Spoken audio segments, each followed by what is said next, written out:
ઝઘડિયાના સારસા ગામે વાડામાં બાંધેલ નવજાત વાછરડું કોઈ હિંસક પશુ ખેંચી ગયું હતું। સારસા ગામે દીપડો આટા ફેરવ મારતા હોવાની વ્યાપક લોક ચર્ચા થઈ રહી છે। ભરૂચ જિલ્લાના ઝઘડિયા તાલુકાના સારસા ગામે પટેલ ફળિયામાં એક મકાનના વાડામાં બાંધેલ 3 મહિનાની ઉંમરનું એક નવજાત વાછરડું કોઈ હિંસક પશુ ખેંચી ગયું હોવાનું જાણવા મળ્યું છે।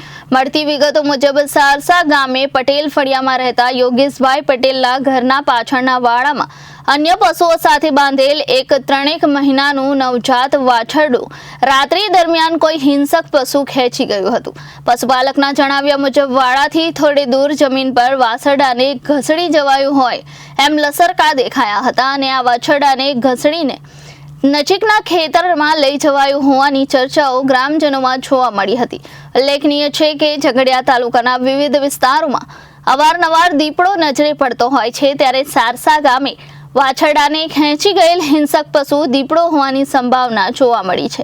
સારસા ગામે દીપડો આવતો હોવાની જાણ વન વિભાગને કરવામાં આવતા વન વિભાગ દ્વારા હિંસક પશુની સંભવિત હાજરીવાળા સ્થળે પાંજરું ગોઠવવામાં આવ્યું હતું।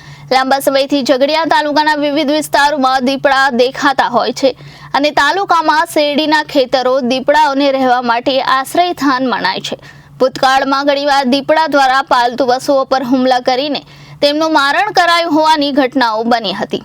Bureau report Janadesh news Bharuch.